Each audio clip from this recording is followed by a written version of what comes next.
ಸಂದರ್ಭದಲ್ಲಿ ಆ ಊರ ಜನರು ಸಾಯ್ತಾರೆ. ಇದೇ ಸಂದರ್ಭ.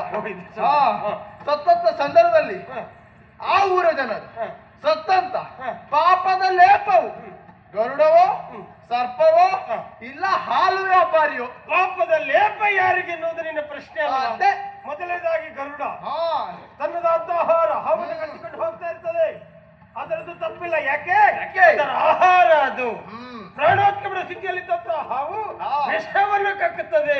ಪ್ರಾಣೋತ್ಕಮನ ಸ್ಥಿತಿಯಲ್ಲಿದ್ದವರು ಏನ್ ಮಾಡ್ತಾನೆ ಅನ್ನುವಂತ ಸಾಮಾನ್ಯ ಪ್ರಜ್ಞೆ ಅವನಿಗೆ ಇರುವುದಿಲ್ಲ. ಹಾಗಾಗಿ ಹಾವಿದ್ದು ತಪ್ಪಿಲ್ಲ. ಮೂರನೇ ಹಾಲು ವ್ಯಾಪಾರಿ ಇದ್ದಾನಲ್ಲ, ಎಲ್ಲರಿಗೂ ಹಾಲು ಹಂಚಿದ್ದಾನಲ್ಲ, ಹಾಲಿನ ಪಾತ್ರಕ್ಕೆ ಸರಿಯಾದಂತ ಮುಚ್ಚದ ಕಾರಣ ಎಲ್ಲಪ್ಪ ನೀನು ಉತ್ತರವನ್ನು ಹೇಳ್ತಾ ಇದ್ದೆ. ಅಷ್ಟೇ ಕೇಳಿದ್ದಲ್ಲ. ಹೌದು, ಉತ್ತರ ಪೂರ್ಣ ಕೇಳ. ಈಗ ನೀನ್ ಹೇಳಿದಾರೆ ಕೇಳಿದ್ರೆ ಹೂ ಆಗ್ತಾ ಇದ್ದಾನ. ನೀನು ನಮ್ಮದು ಹಾಗೆ ನಾವು ನಿಂತಲ್ಲ ನಿಲ್ಲುವವರಲ್ಲ, ನಮ್ಗೆ ತಿರುಗಾಡ್ತಾ ಇರ್ಬೇಕು. ಹಾಲಿನ ಪಾತ್ರಕ್ಕೆ ಸರಿಯಾದ ಈ ಮುಚ್ಚದ ಕಾರಣ ಹಾಲು ವ್ಯಾಪಾರಿ.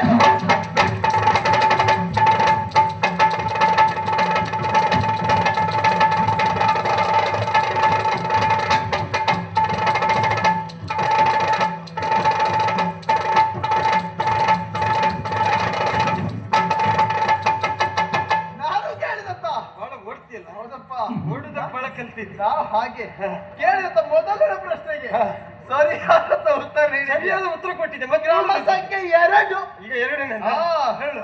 ಏನು? ಒಂದು ಗುರುಮಠದ ಕತೆ.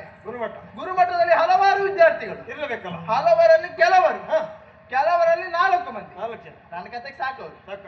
ಅವರೇ ಹೆಚ್ಚು. ಇಲ್ಲಿ 4